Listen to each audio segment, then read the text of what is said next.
Os irmãos com a paz do Senhor. Amém. Os irmãos podem tomar os vossos assentos. Glória a Deus. Quero primeiramente agradecer a Deus, por essa oportunidade de poder estar aqui com os irmãos nessa tarde, cultuando o nome dele, e poder estar compartilhando com os irmãos essa lição e aprendendo mais, amém? Porque o nosso professor por excelência é o Espírito Santo, e ele que nos ensina. E eu quero agradecer a Deus pela vida do pastor Sérgio, pela confiança, e já aproveitando, desejar ao Senhor, feliz dia do pastor, agradecer a Deus pela vida do ministério do Senhor, que tem abençoado a minha casa. O Senhor continue abençoando o Senhor, sua família, seus filhos, seu ministério, saúde em todas as áreas, amém, pastor?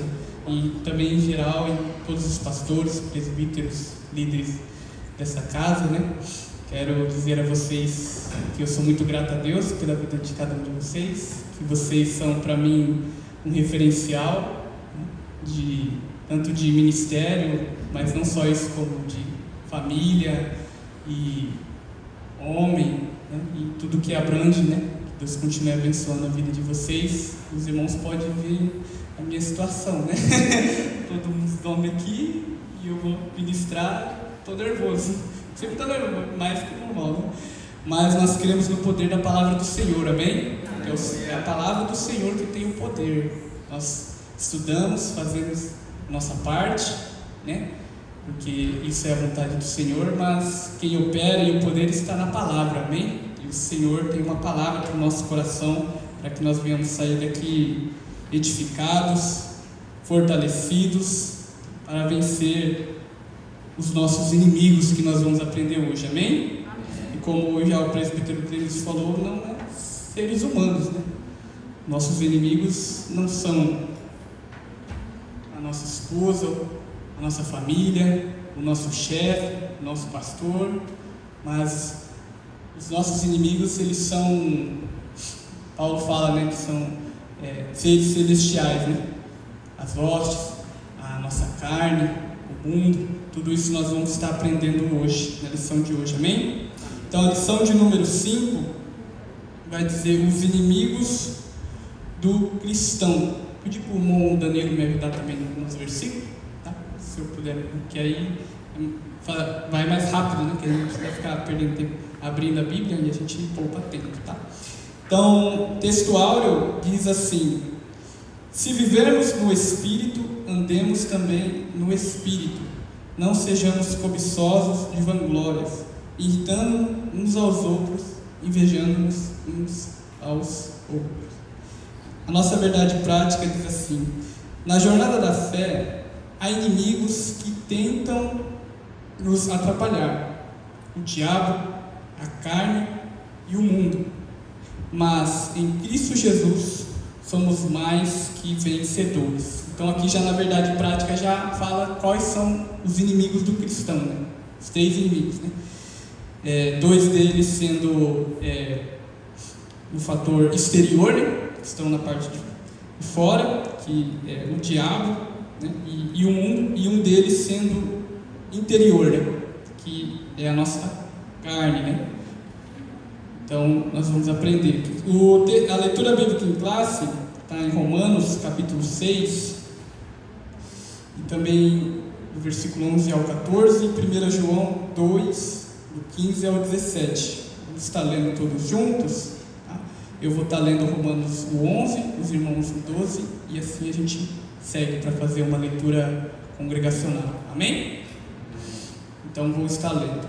Romanos 6, 11 diz: assim também vós considerai-vos como mortos para o pecado, mas vivos para Deus em Cristo Jesus, nosso Senhor.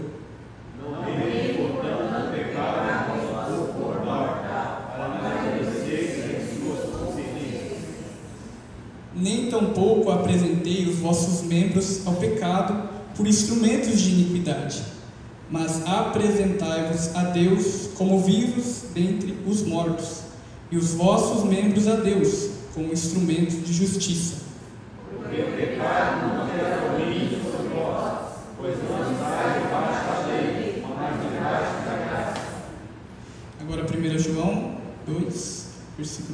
diz: não ameis o mundo, nem o que no mundo há. Se alguém ama o mundo, o amor do Pai não está nele. Porque todo que ama o mundo se reserva a sentença dos olhos, se a certeza da vida não é do Pai, mas do mundo. E o mundo passa, e a sua concupiscência, mas aquele que faz a vontade de Deus permanece para sempre. Amém? A nossa introdução vai dizer assim: na jornada da vida cristã, nos deparamos com perigos que ameaçam a trajetória do nosso caminho para o céu. Nela, encontraremos 3 inimigos que buscam nos atrapalhar: o diabo, a carne e o mundo. O diabo e o mundo estão do lado externo de nossa trajetória. A carne, porém, está do lado de dentro. É a nossa natureza pecaminosa.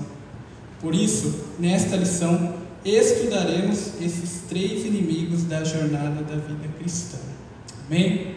E logo quando eu li essa introdução, me lembrei de um filme, né? Não sei se os irmãos já assistiram O Peregrino. Quem já assistiu O Peregrino? Né? Bom, se você não assistiu, assiste. Recomendo aqui uma sugestão de filme para você. Porque esse filme, né? Ele, na verdade, é inspirado num livro que é inspirado num sonho que o missionário chamado João Bunyan, ele teve, né? Ele era um missionário e disse que numa de suas viagens missionárias ele dormiu e Deus deu a ele um sonho, né? E disse que nesse sonho, então, spoilerzinho para você, esse sonho ele vê um homem, né? Carregando um fardo, e esse homem ele estava saindo da sua pátria, da sua cidade natal, e indo para uma outra localidade, né? No caso, o nome desse homem é o cristão, né? Que somos nós, né? Cristão, saindo da cidade da destruição, né? E indo para a cidade celestial, né? Então, fala nessa trajetória que esse cristão tem, aparece vários inimigos, né? E lá também aparece esses que nós vamos aprender hoje, né? Então eu achei muito interessante, é um filme que inspira muito e nos traz grandes lições, né? Então, se os irmãos quiserem, puderem, tiver a oportunidade, assistam o filme que vai ser bênção, porque também a nossa lição aqui, fala aqui, ó, da carreira que nos está proposta, né? Então, uma caminhada que se inicia a partir do momento que nós aceitamos a Jesus, nos tornamos cristãos, né? Então, os irmãos aprenderam que existe uma caminhada na lição de número 1, né? Que existe uma porta, né? Para entrar nesse caminho, né? O pastor Elmer ministrou, né? Sobre a porta estreita, o caminho estreito, né? O destino, na lição de número 3, né? Que é o céu, como se conduzir na caminhada. E hoje nós vamos aprender sobre os inimigos, né? Que é de suma importância, porque se esses seres, né? São os nossos inimigos, quer dizer que eles estão em guerra contra nós, né? Nós também, através do Espírito Santo, estamos em guerra contra eles. E todo o exército que vai partir para a guerra, ele estuda o seu inimigo, né? Se você for ver essas guerras que estão tendo aí, todos estão estudando, né? Como o seu oponente, que armas eles usam, qual é a sua estratégia, né? Como ele combate. Então, da mesma forma, nós também devemos aprender, né? Quem são os nossos inimigos, como eles trabalham, né? Porque essa é a vontade do Senhor, senão não teria tantas coisas na Bíblia, né? Falando a respeito deles, se nós vamos ver isso hoje na lição. Amém? Então vamos aqui para o tópico de número 1, já falar sobre o nosso primeiro inimigo, que é o diabo. Vou ler aqui o subtópico de número 1. O diabo é real. A existência do diabo como pessoa é descrita desde o primeiro livro da Bíblia. No Antigo Testamento, as ações de Satanás são descritas em Gênesis, 1 Crônicas, Jó, Salmos, Isaías, Ezequiel e Zacarias.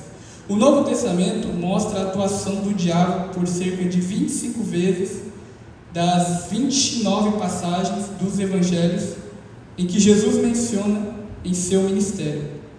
nosso Senhor atesta a realidade de Satanás. Então, o que nós podemos aprender aqui, logo no subtópico de número 1, é que o diabo, ele é uma pessoa. Ele é uma pessoa.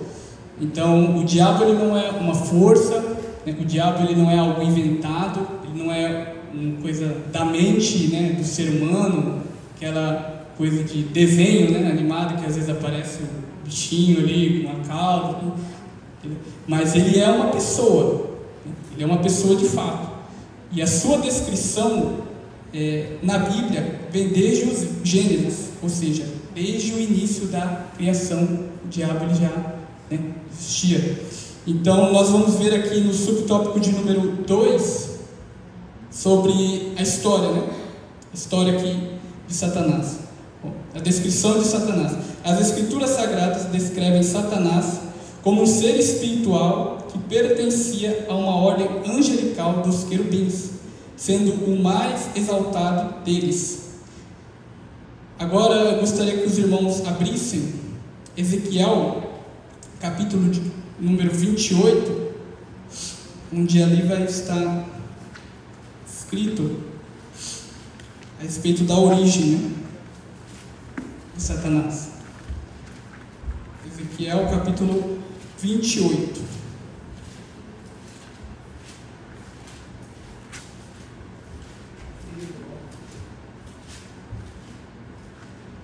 Ezequiel, capítulo 28, versículo 11 ao 16.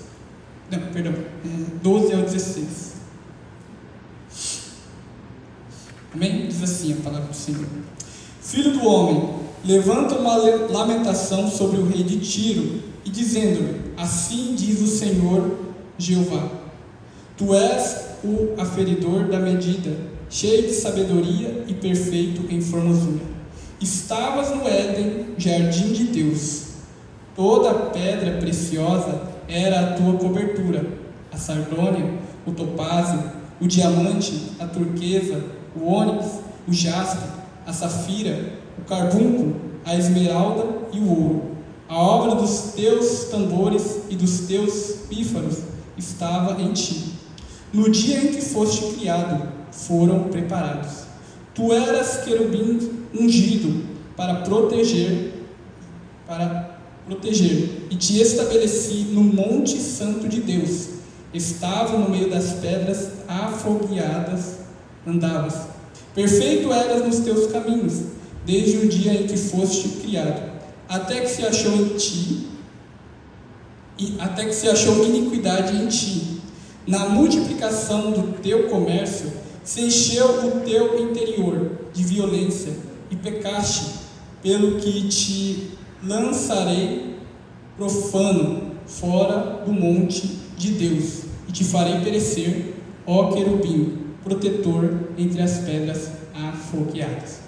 Então nós vemos aqui esse texto, embora Ezequiel estivesse falando logo no começo para o rei de Tiro, nós vamos ver que ao decorrer da leitura, nós vamos perceber que ele não está falando somente para o rei de Tiro, mas ele está falando para outra pessoa também.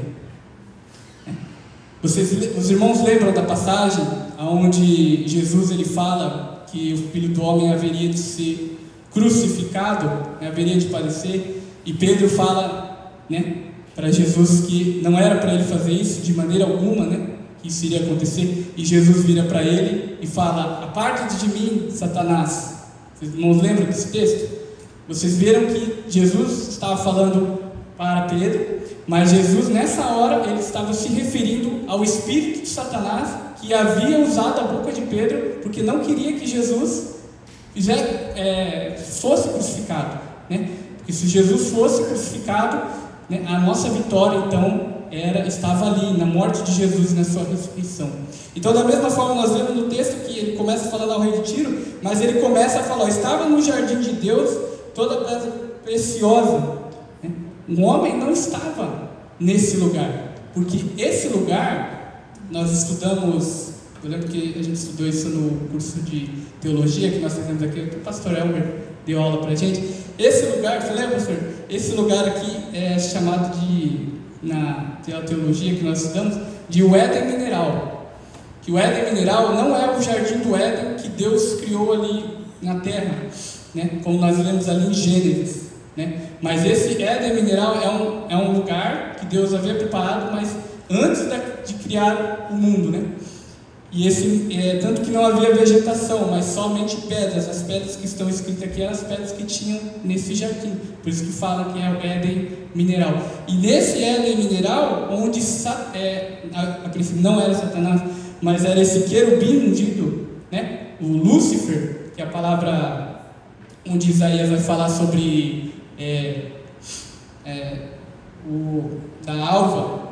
A gente vai ler aqui sobre a estrela da alva, né? Traduzida no latim, Lúcifer, né? Em algumas traduções, quando foram para o latim, permaneceu esse nome, né? Lúcifer, por isso que é dado esse nome na tradição cristã.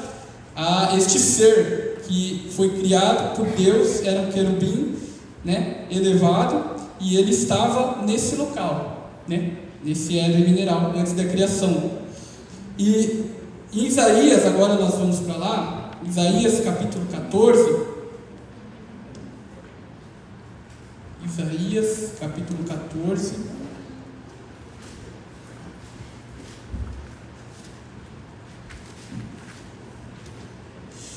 Isaías capítulo 14, do versículo 13 a 14, vai falar sobre o pecado, né?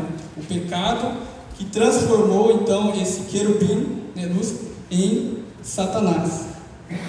Está ali em Isaías capítulo 14, versículo 13, que diz assim: E tu dizias no teu coração: Eu subirei ao céu, e acima das estrelas de Deus exaltarei o meu trono, e no monte da congregação me assentarei, na banda dos lados do norte.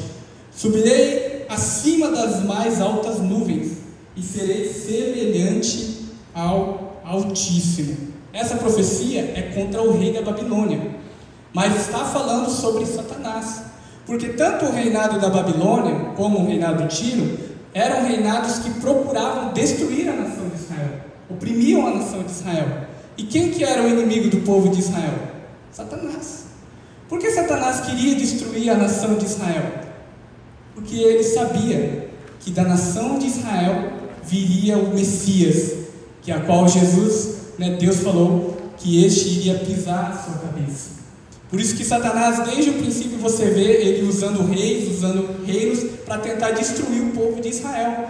Porque por causa queria evitar o nascimento de Jesus. Mas nós sabemos que os planos de Deus não podem ser frustrados. E ali nós vemos aqui em Isaías capítulo 14 falando do pecado, né, de Satanás. Em 1 Timóteo também, agora eu gostaria de contar com o mundo ali.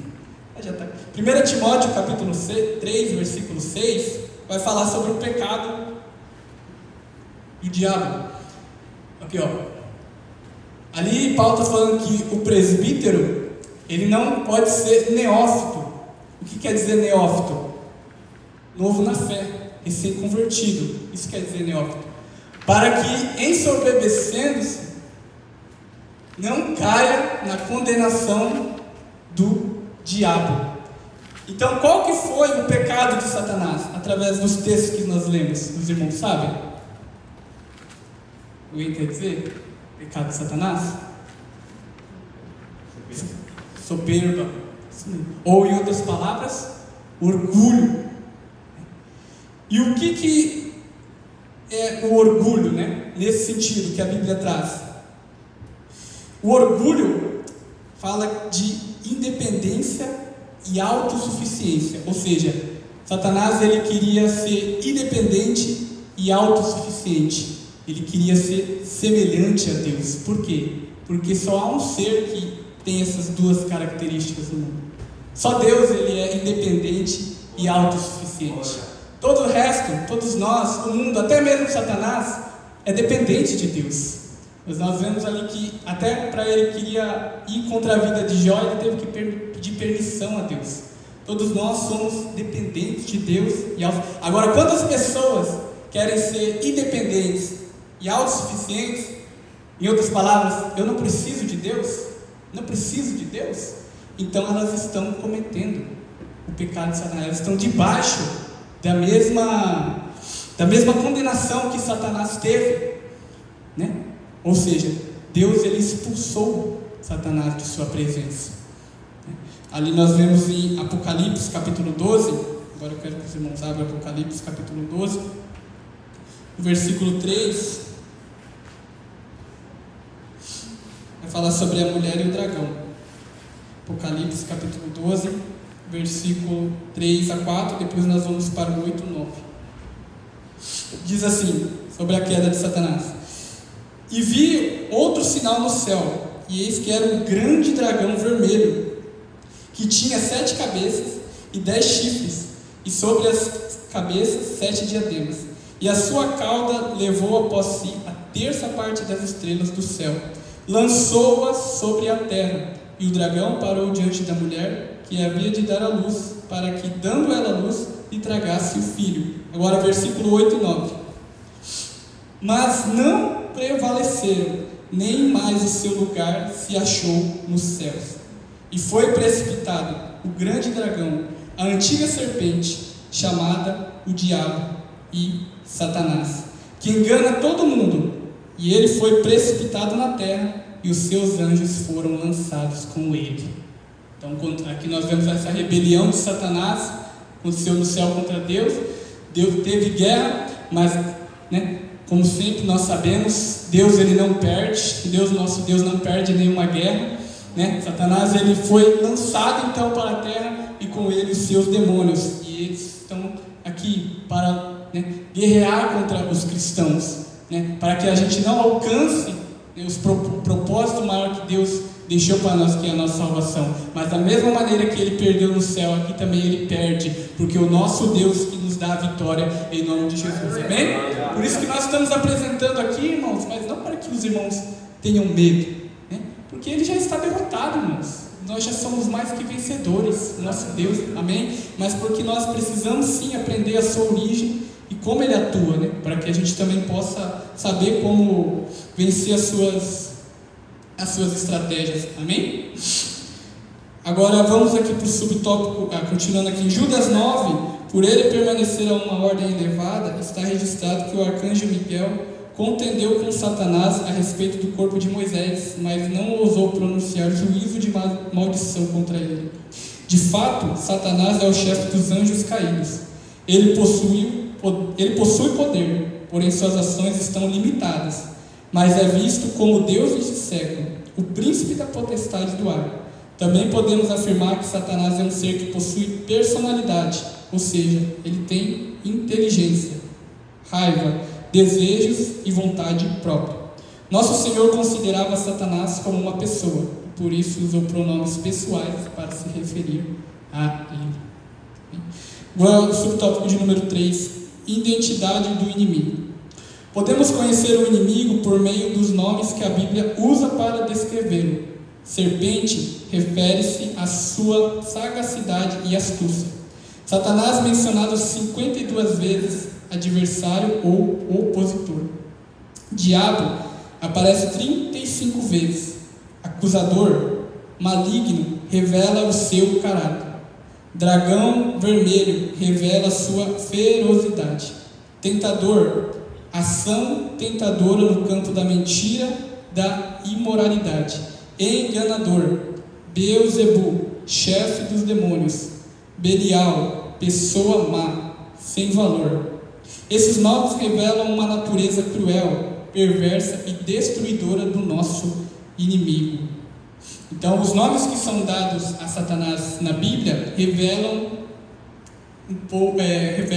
o seu caráter. E eu trouxe aqui alguns para que a gente venha estudar. Somente 3, tem vários, mas o primeiro é acusador. Apocalipse, capítulo 12, versículo 10. Se o Danilo puder colocar aqui para mim. Apocalipse 12, 10. E vi uma grande voz do céu que dizia: agora chegada está a salvação, e a força e o reino do nosso Deus, e o poder do seu Cristo, porque já o acusador de nossos irmãos é derribado, o qual diante do nosso Deus os acusava de dia e de noite. Então Satanás ele é chamado de acusador na Bíblia por causa disso, porque nós estamos aqui, mas quando nós erramos, nós pecamos, ele nos acusa diante de Deus. Ele fala: olha, está vendo aquele ali? Pecou, fez algo de errado. Então a palavra está condenando ele, né? E ele fica fazendo isso, irmãos, como se fosse um julgamento, para que a sentença, né? Para que Deus dê a sentença. Mas em 1 João, no capítulo 1, no versículo 1 João, capítulo 1, do versículo 8, diz assim: se dissermos que não temos pecado, enganamos a nós mesmos e não há verdade em nós. Pode continuar. Se confessarmos os nossos pecados, Ele é fiel e justo para nos perdoar os pecados e nos purificar de toda injustiça. Se dissermos que não pecamos, fazemos-no mentiroso, e a sua palavra não está em nós. Meus filhinhos, essas coisas vos escrevo para que não pequeis. E se alguém pecar, temos um advogado para com o Pai, Jesus Cristo, o justo. Pode continuar. E Ele é a propiciação pelos nossos pecados, e não somente pelos nossos, mas também pelos de todo o mundo. Então Satanás ele pode nos acusar, irmãos, mas se nós recorremos a Jesus, pedimos perdão, nos arrependemos, pode ter um acusador no céu para nos acusar, mas também existe um advogado que advoga as nossas causas, Jesus Cristo, irmãos. E muitos têm, por causa das acusações de Satanás, desanimado, né, para a caminhada, triste. Mas irmãos, a Bíblia fala que Jesus, se nós confessarmos os nossos pecados, Jesus ele perdoa. Jesus nos torna justos diante de Deus, irmãos. Então, Apocalipse, agora voltando no capítulo que eu li, capítulo 12,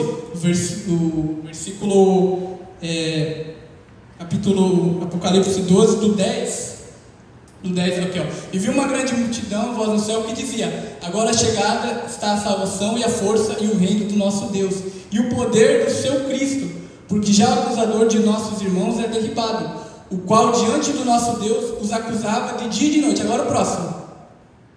E eles o venceram pelo sangue do Cordeiro e pela palavra do testemunho, e não amaram a sua vida até a morte. O que isso quer dizer? A nossa vitória está garantida, irmãos, sobre essa. Porque eles, o venceram, está falando de nós, a igreja, irmãos.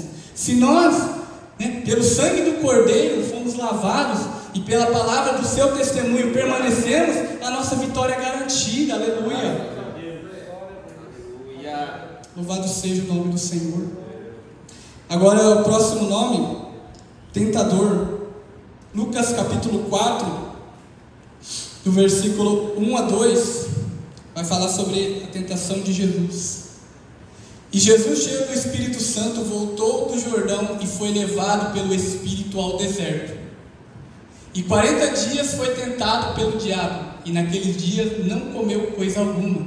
E terminados ele, teve fome. Então Jesus, os irmãos conhecem a história, né? Antes de começar o seu ministério, ele foi esse período para o deserto, né? Onde ele jejuou, né?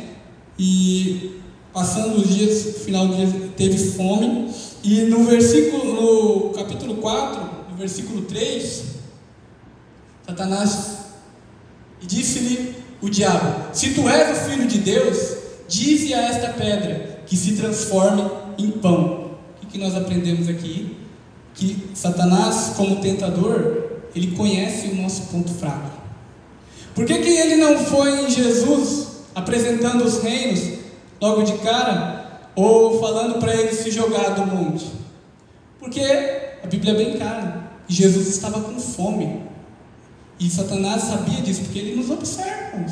Satanás ele observa a nossa caminhada, a nossa vida, o nosso dia a dia. Ele sabe quando nós estamos fracos, né? E onde nos tentar. Então ele foi e falou: se tu és o Filho de Deus, faz com que essas pedras se transformem em pão e comam.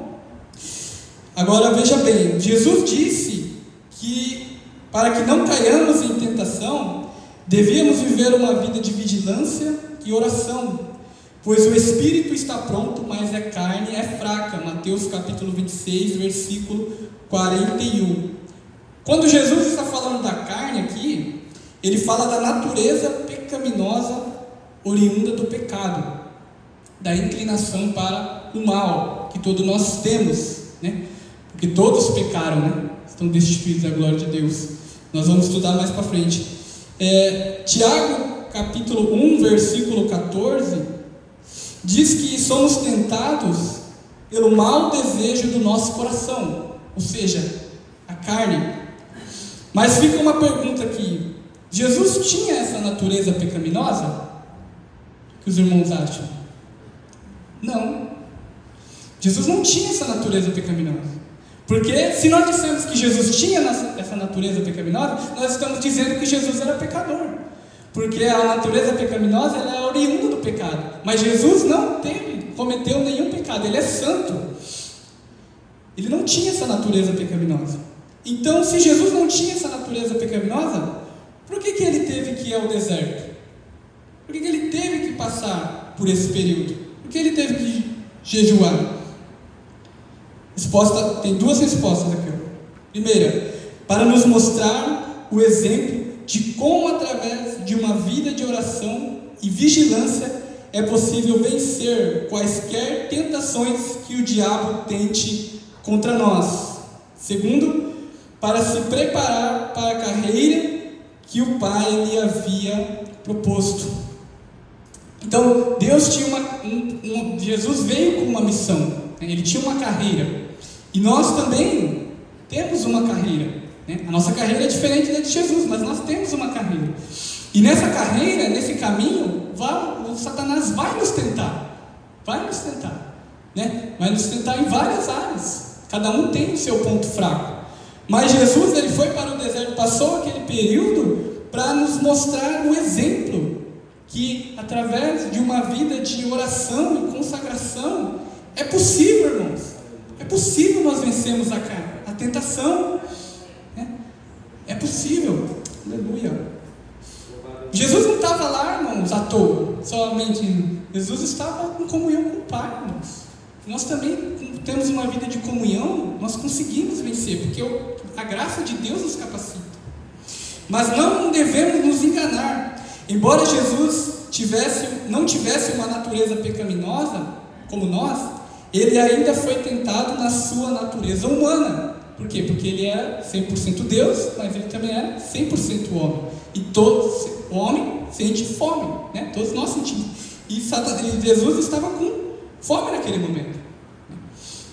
E qual seria então, quero perguntar, qual seria o pecado que Jesus estaria cometendo se transformasse pedras em pães e comesse? Porque a princípio parece algo inofensivo, né? Porque Satanás não estava mentindo, não, tu és filho de Deus, ele era filho de Deus, né? Ele estava com fome, ele podia transformar ali a pedra em pão e comer. Parece que não seria algo tão grave assim. Mas eu meditando, irmãos, né? E a palavra de Deus é maravilhosa, o Espírito Santo vai falando com a gente. Aqui, ó, embora possa parecer não haver mal algum em Jesus se alimentar, ao cometer aquele ato, Jesus estaria obedecendo uma ordem direta de Satanás, realizando assim a sua vontade e não a do Pai, entrando em contradição com o que ele mesmo viera a ensinar. Eu não vim fazer a minha vontade, mas a vontade do meu Pai que me enviou. Cometendo assim o pecado da desobediência contra a vontade de Deus para aquele momento. O problema não era aquilo que Jesus iria fazer, mas de quem a vontade estaria sendo satisfeita naquele momento.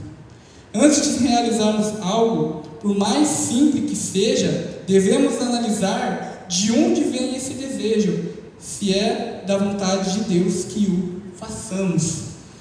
Então, se Jesus tivesse comido, transformado a pedra em comida, ele estaria fazendo a vontade de Satanás e não fazendo a vontade do Senhor. Ele estaria entrando em desobediência. Então, por mais simples que seja alguma atitude que a gente possa querer ter, irmãos, nós devemos... Quem é o dono da nossa vida? Quem que é o nosso Senhor? É Deus. E a resposta que Jesus dá no versículo 4, do capítulo 4, é extraordinária. Porque Lucas, no capítulo 4, do versículo 4, Jesus respondeu dizendo: escrito está, que nem só de pão viverá o homem, mas de toda a palavra que sai da boca de Deus. Em outras palavras, Jesus estava dizendo para Satanás assim, eu vou comer, mas não vai ser na hora que você quer, vai ser na hora que o meu Pai quer. E pode ficar tranquilo, porque logo logo tem um banquete me esperando. E a Bíblia vai dizer que logo depois que a tentação passou, vieram os anjos e o serviram, mostrando assim para nós que há uma recompensa da parte de Deus para aqueles que suportam a tentação para fazer a sua vontade. Então, irmãos, o diabo ele pode te oferecer o que quiser, irmãos. Deus sempre vai ter o melhor para a sua vida. Não ceda, não cedamos, né? Vamos ficar com o que Deus tem para nós. E logo vieram os anjos e o serviram. Agora, por último, 3 vai dizer que Satanás é o pai da mentira. João 8, 44. Lá fala que Satanás ele é o pai da mentira. Ou seja, Satanás ele lança mentiras sobre a nossa vida, né? Para querer nos enganar, para querer nos enfraquecer, para querer nos desanimar da fé. Ele lança mentira sobre o amor de Deus em relação a nós. Ele fala, mas Deus não te ama, olha o quanto você é pecador, olha o quanto você erra, o quanto você falha. Não, Deus já não quer mais saber de você, né? Não, Deus vai operar um milagre na sua família, Deus vai, né, abençoar, Deus vai te usar. Quantas vezes, irmãos, esses tipos de pensamentos Satanás não lança, né, sobre a nossa mente, sobre a nossa vida. Mas João, no capítulo 8, no versículo 32, Jesus disse, João 8, 32: e conhecereis a verdade, e a verdade vos libertará. Devemos proclamar e viver baseados nas verdades que Deus deixou para nós na sua palavra. Então, como nós vamos vencer, irmãos, as mentiras de Satanás? Conhecendo a verdade. A verdade é essa, a palavra de Deus. Declarar a palavra de Deus, irmãos, para Satanás. Declarar a palavra de Deus sobre a sua casa, sobre a sua vida, que Deus ele te ama, né? E o seu amor é incondicional, que Deus tem um plano na sua família, né? Crê no Senhor Jesus Cristo, será salvo tu e tua casa, porque Deus amou o mundo de tal maneira, para que todo aquele que nele crê não pereça, mas tenha a vida eterna. Jesus, né? Deus nos adotou através de Jesus, somos seus filhos, está tudo na palavra de Deus, irmãos. Então, com a verdade de Deus na nossa mente, no nosso coração, nós podemos, como Paulo fala, né, usar o escudo da fé, que nos protege de todos os dardos inflamados do maligno. Amém? Resumo do tópico, sinopse 1, diz assim: o primeiro inimigo do cristão, o diabo, é descrito na Bíblia como um ser real. Amém? Agora o subtópico de número 2 vai falar sobre a carne. Eu gostaria que pedir para 3 irmãos pudessem estar lendo aqui o subtópico número 1, 2 e 3, para a gente estar só tecendo um comentário no final, né? Para a gente não se alongar muito, tá? Como vamos falar das mesmas coisas, então não vai ter nenhum problema, tá? Então eu gostaria de pedir para o pastor Emerson, por favor, o subtópico de número 1, o conceito de carne. Pastor Elmer, o senhor pode ler o 2, subtópico número 2. Presbítero Elias está lendo o subtópico número 3, Gashimas.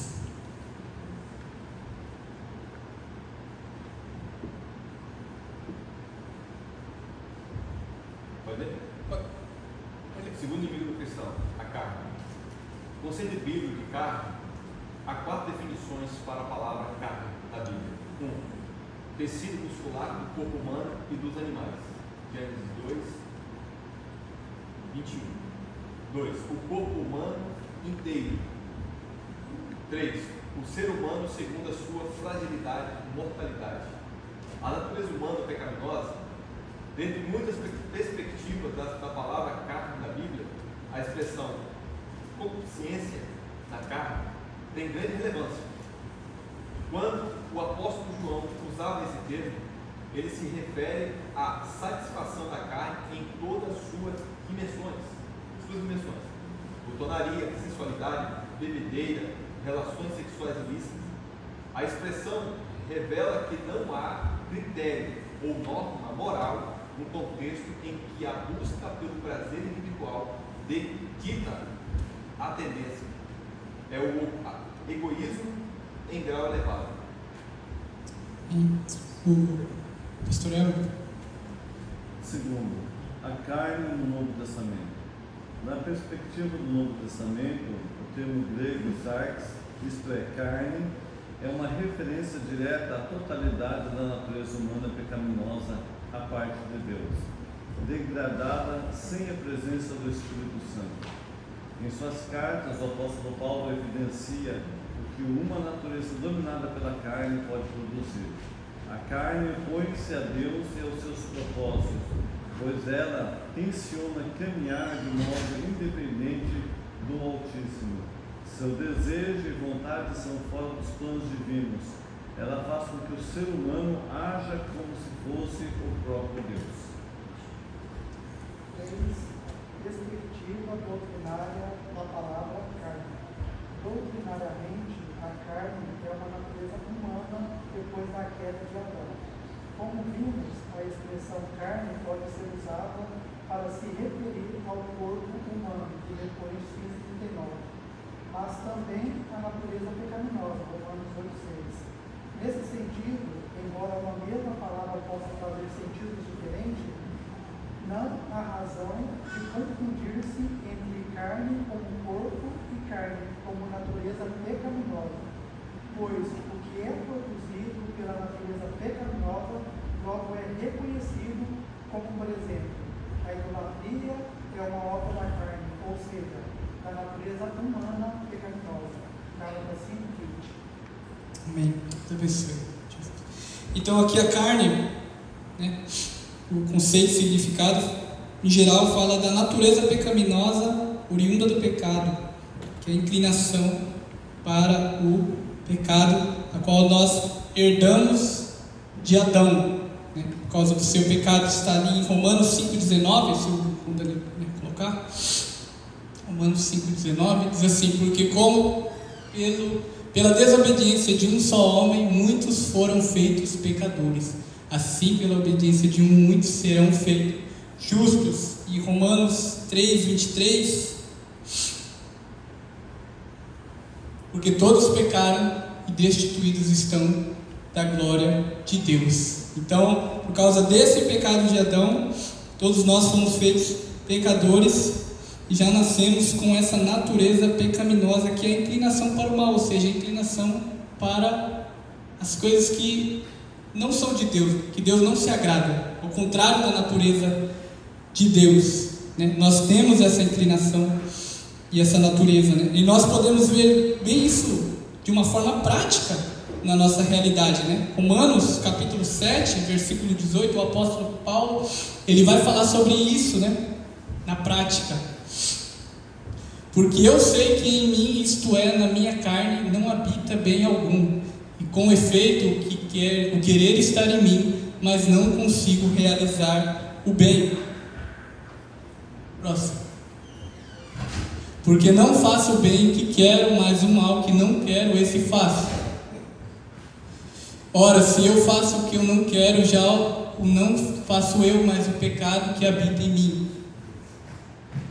Acho então esta lei em mim, que quando quero fazer o bem, o mal está comigo. O que Paulo estava falando? Paulo estava falando dessa natureza pecaminosa, irmãos. E Gálatas capítulo 5, do versículo 19 ao 21, ele também vai falar sobre as obras da carne, né? Quais são essas obras? Porque as obras da carne são manifestas, as quais são prostituição, impureza, lascívia, idolatria, feitiçaria, inimizades, porfias, emulações, iras, pelejas, dissensões, heresias, invejas, homicídios, bebedices, glutonarias e coisas semelhantes a essas. Olha que interessante, não é só o que ele está falando aqui, que é obra da carne, mas ele coloca coisas semelhantes. Então, coisas semelhantes a ela também são obras da carne, acerca das quais vos declaro, como já antes vos disse, que os que cometem tais coisas não herdarão o reino de Deus. Então, como nós podemos então vencer a carne? Podemos vencer essa natureza, né, que há em nós, que batalha contra o Espírito, né? Por que Jesus falou que a carne é fraca? Jesus não falou que a carne é fraca por causa que ela é poderosa no sentido que nós não podemos vencer. Ele falou que a carne é fraca porque ela se opõe ao Espírito. Você já teve uma experiência, eu creio que de querer orar, de sentir a vontade de orar, mas quando você vai orar, vem aquela luta, vem aquela oposição, vem aquela preguiça, aquele sono, Irmãos, isso é a carne. Lê a Bíblia, né? Parece outras coisas, é tão fácil fazer, você vai ler a Bíblia ali, vai meditar, e vem aquela sono, aquela luta, sua mente começa a brigar, né? Irmãos, é a carne. Vim para a igreja, quantas lutas para vir na igreja, irmãos? Aí você fala, mas eu quero ir, eu sei que é bom para mim, eu quero glorificar Deus, mas é a carne, irmãos. Eu não quero as coisas de Deus. Como nós podemos vencê-la? No próprio capítulo que fala das obras da carne, Paulo nos dá a resposta. Gálatas 5,16 diz assim: digo, porém, andai em espírito, e não cumprireis a concupiscência da carne. O que ele quer dizer com andar em espírito? Ele quer dizer que vivendo uma vida cheia e guiada pelo Espírito Santo, através da comunhão com Deus, pela oração e sua palavra. Comunhão. Nós devemos alimentar a nossa comunhão com Deus, irmãos. Deus nos deixou disponível tudo o que precisamos para vencer a carne, a saber, a sua graça. Esta nos capacita a vencermos, a mais tudo é uma questão de escolha, de qual natureza nós alimentaremos mais. Veja lá, Tito capítulo 2, versículo 11 e 12. Tito 2, 11 e 12 vai dizer: porque a graça de Deus se é manifestada, trazendo salvação a todos os homens, ensinando-nos que, renunciando à impiedade e às concupiscências mundanas, vivamos neste presente século sóbrio, justa e piamente. Ou seja, a graça é o que, irmãos? Favor imerecido, né? Jesus veio a nós, né, para nos salvar. Nós não merecíamos, Ele nos salvou. Mas essa mesma graça, esse mesmo favor imerecido que veio nos salvar, esse mesmo favor imerecido, essa graça que nos capacita a vencer a carne. Romanos 6, 11 a 14. Romanos 6, 11 a 14. Assim também vós considerai-vos como mortos para o pecado, mas vivos para Deus em Cristo Jesus nosso Senhor. Não reine, portanto, o pecado em vosso corpo mortal, para lhe obedecerdes em suas concupiscências. Nem tampouco apresenteis os vossos membros ao pecado por instrumentos de iniquidade, mas apresentai-vos a Deus como vivos dentre os mortos, e os vossos membros a Deus como instrumentos de justiça. Agora olha o versículo 14. Porque o pecado não terá domínio sobre vós, pois não estáis debaixo da lei, mas debaixo da... Ou seja, não tem essa da pessoa falar que a graça ela é um passe livre para você pecar. Não, a graça veio, então eu peco e Jesus, né, tem um passe livre, eu vou lá e perdoa. Não, a graça se manifestou para que você domine sobre essa natureza. Porque aqueles que estão na graça, debaixo da graça, a Bíblia fala, porque o pecado não terá domínio sobre vós. A graça, irmãos, a graça é o que? É o que nós recebemos do Senhor. Agora, olha só. Presta atenção, Hebreus capítulo 4, versículo 16, Paulo vai nos falar sobre o trono da graça. Aqui, ó. Cheguemos, pois, com confiança ao trono da graça, para que possamos alcançar misericórdia e achar graça, a fim de sermos ajudados em tempo oportuno. Qual que é esse tempo oportuno que está falando? O momento da tentação, irmãos. O momento da dificuldade. É ali que a graça de Deus se manifesta na nossa vida. Quando nós temos essa vida de comunhão com Ele. Eu nunca me esqueço de uma palavra que o pastor Evaldo me falou. Ele estava falando sobre oração. E ele falou assim para mim: Eric, as nossas orações, elas são como um depósito. Quanto mais nós oramos, nada é em vão. Tudo está sendo depositado em nós. E quanto mais não tem o depósito, na hora que vem a dificuldade, na hora que vem a tentação, essas orações que nós fizemos, elas que vão fazer a diferença nesses momentos. Por isso que Paulo fala para a gente achegar com confiança ao trono da graça diante de Deus, todos os dias, né? todos os momentos que nós tivemos, buscarmos ao Senhor, né? E não achar que é em vão, porque no tempo certo Deus nos dará o escape. Amém, irmãos? Então tudo é uma questão de escolha. Mas você peca porque você escolhe, eu peco porque eu escolho. Não tem essa de, é mais... Não, é porque nós escolhemos, porque Deus já deixou a graça, né? Então, se a gente, né? Agora vai uma questão do que nós vamos alimentar mais, né? O espírito ou a carne. Os irmãos já ouviram aquela história, né? Dos 2 lobos, 2 leões. Os irmãos pode ler o que quiser, né? Mas de fato o princípio é o mesmo. Existem essas duas naturezas. E aquela que nós alimentarmos mais, é ela que vai prevalecer. Amém? Mas em nome de Jesus, Deus deixou a graça, o Espírito Santo, para que a gente não viva uma vida derrotada, sempre dominada pela... Não, mas uma vida vitoriosa, para a honra e glória do Senhor, sobre a nossa natureza. Amém? Agora, para correr, irmãos, para a gente... O último, o terceiro inimigo do cristão, o mundo. A perspectiva bíblica da palavra mundo. As 5 conotações bíblicas para a palavra mundo: terra, o conjunto das nações conhecidas, a raça humana, o universo e os que se opõem a Deus. Esses têm o diabo como chefe e vivem na impiedade. De modo geral, a Bíblia usa a palavra mundo para descrever 2 grandes realidades. Essas 2 grandes realidades. Primeiro, o planeta Terra e os em que habitamos. E segundo, as pessoas que vivem de maneira independente de Deus. A passagem de 1 João 2,15, quando diz para não amarmos o mundo, a ideia é de uma sociedade separada de Cristo e que se manifesta contrariamente a Deus, pois está dominada pelos vícios infames e cujas ações não condizem com a vontade de Deus. Na epístola, esses vícios são classificados em 3 níveis. Então, só antes da gente partir para falar sobre esses 3 níveis, nós vemos que a palavra mundo, então, no geral, na Bíblia, ela tem esses 2 significados. Primeiro, o globo terrestre, né, que nós habitamos, e uma sociedade com um sistema totalmente contra os princípios e valores de Deus, que se rebela contra o seu Criador. Esse é um mundo que em 1 João 2,15 diz para não amarmos.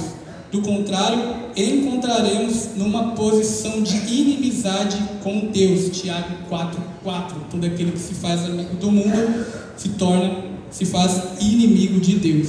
Então, o mundo, irmãos, né, que a gente precisa entender, é esse mundo sistema que é contra os princípios e valores de Deus, que nós estamos habitando nessa sociedade majoritária nesse sentido, porque a Bíblia fala que o mundo jaz no maligno.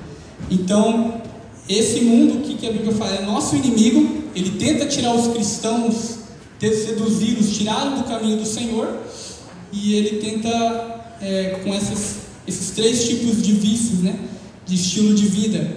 Primeiro aqui, os 3 tipos de vícios infames: a concupiscência da carne, dos olhos e a soberba da vida. São os níveis de vícios infames que todo cristão encontrará diante de sua jornada. Primeiro, a concupiscência da carne. A concupiscência da carne tem a ver com a natureza humana, completamente dominada pelo pecado, corrompida, decaída, do ato do corpo para fins maléficos e imorais. Ou seja, esse estilo de vida, concupiscência da carne, é literalmente a pessoa viver para fazer a sua própria vontade. Não a vontade de Deus, mas a vontade da sua carne. Ou seja, então, se a pessoa quer se relacionar com o homem, se o homem, né, quer se relacionar com o homem, e esse é o desejo da carne dele, então ele viva dessa forma, né? Quer ter 2, 3 mulheres, né? Quer viver para satisfazer os seus prazeres, é um estilo de vida que o mundo não só apoia, mas aplaude e incentiva, que você tem que ser feliz fazendo o que você quiser fazer, e é só assim você vai ser feliz. É isso que o mundo prega, é ou não é? É isso que o mundo ensina, é isso que o mundo mostra e tenta seduzir. Mas nós não nascemos de novo para fazermos a nossa vontade, porque nós entendemos que a nossa vontade é má, mas recebemos um espírito novo, né, um espírito de Deus, para fazer a vontade de Deus e assim viver, né, os planos de Deus na nossa vida. Mas o mundo prega o contrário. Esse é o estilo de vida que nós vemos no mundo, e nós não devemos deixar ser seduzidos por ele. A concupiscência dos olhos. A concupiscência dos olhos tem a ver com tudo que envolve a mente, a imaginação. Ela cria o desejo pelas coisas pecaminosas, oferecidas pela mídia, músicas, filmes, literatura, a arte, para ceder aos desejos carnais. Ou seja, a concupiscência dos olhos é você viver um padrão de vida apresentado a você através do mundo, através do que os seus olhos podem ver. E quais são as plataformas, as coisas que a gente vê, né, o que o mundo tem nos apresentar? Irmãos, tá aí, Facebook, Instagram, internet, nos filmes. Quantos filmes tem surgido agora? Esses dias eu vi um que, né, apareceu lá incentivando ali, não que eu vi, mas tipo, eu ouvi falar do filme e por isso eu não assisti, mas que aparecia ali, tipo, a família da criança. E aí quando ia apresentar a família da criança, em vez de ser um homem e uma mulher, era 2 homens, né? E aí o que é isso? O mundo mostra isso pra gente, para que a gente venha achar isso normal, para que a gente venha, não é tão ruim assim, eu posso fazer isso e ser aceito, porque o mundo aceita, mas o mundo aceita porque ele não vem de Deus, porque ele está dominado. Casais ter relações abertas, filmes têm surgido aí, né? Piadas, irmãos. Deus está falando fora do meu coração. Cuidado com o que você vê na internet, no Instagram, que você deixa entrar no seu coração. Quantas piadas têm sido feitas em relação à igreja, né? Quantas piadas têm sido feitas em relação às coisas de Deus? E muitas vezes cristãos, não sei como é que o cristão pode achar engraçado, achar legal isso, né? Mas é o mundo em si infiltrando, querendo nos mostrar, para que a gente venha achar isso normal, banal. Aí daqui a pouco a gente não crê mais no Espírito Santo, não crê no batismo no Espírito Santo, não crê porque, tá na internet ali, estão fazendo piada, engraçado. O sangue de Jesus tem poder, irmãos. Nós não vivemos conforme o mundo nos mostra, nós vivemos conforme as leis da palavra do Senhor. Amém? E terceiro, a soberba da vida. Este nível de vício expressa a autoglorificação do homem do pecado, denotando o seu egoísmo, vanglória e ateísmo. É o homem da atualidade, desprezando o Criador e em oposição deliberada. Então a soberba da vida é o estilo de vida em que o homem ele quer toda a glória e toda a fama e todo o reconhecimento para si e não para Deus. Ele quer a glória deste mundo, quer o reconhecimento quer que as pessoas o vejam, quer que as pessoas, não é você, é diferente de você ter as coisas e você glorificar o nome do Senhor. É diferente, você dá graças a Deus pelo que o Senhor te deu, pelo que o Senhor te fez. Mas quando você coloca você acima das outras pessoas, por aquilo que você conquistou, por aquilo que você tem, por aquilo que você acha, Paulo fala que a gente não tem que achar nem mais nem menos do que a gente de fato é. Mas quando a pessoa passa disso, então ela está buscando a glória deste mundo. Então ela está vivendo dessa forma a soberba da vida. E esses 3 estilos de vida, irmãos, estão aí no mundo. Não é difícil nós identificarmos, mas não devemos viver dessa maneira. Amém? Vencendo o mundo. Há um sistema carnal que age sob o controle do maligno, que busca nos remover do caminho, que leva ao céu por meio das ideologias anticristãs. Estilos de vida que não glorificam a Deus e formas contrárias aos valores do Evangelho. Para vencer essas investidas, é preciso ter, primeiro, uma vida cheia do Espírito Santo, Efésios 5,18.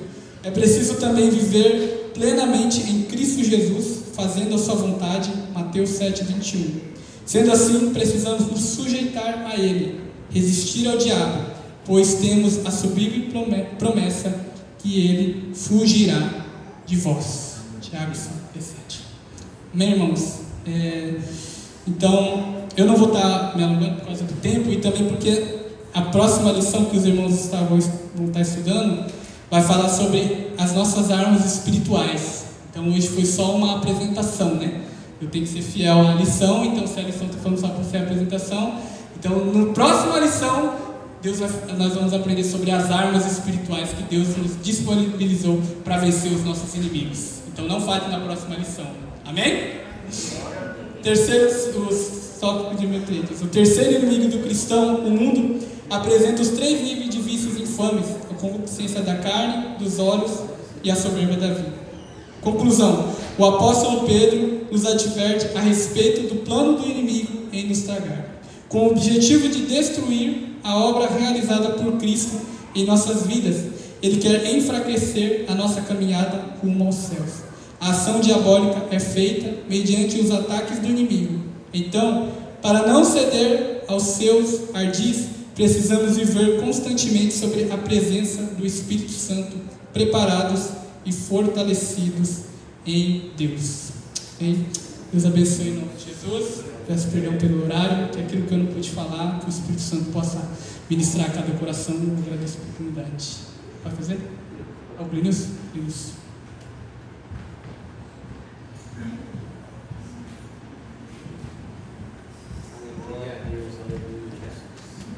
Glória a Jesus, aleluia. Que lição maravilhosa. Que bênção, irmãos. Glória a Deus. Como é bom podermos aprendermos a palavra do Senhor.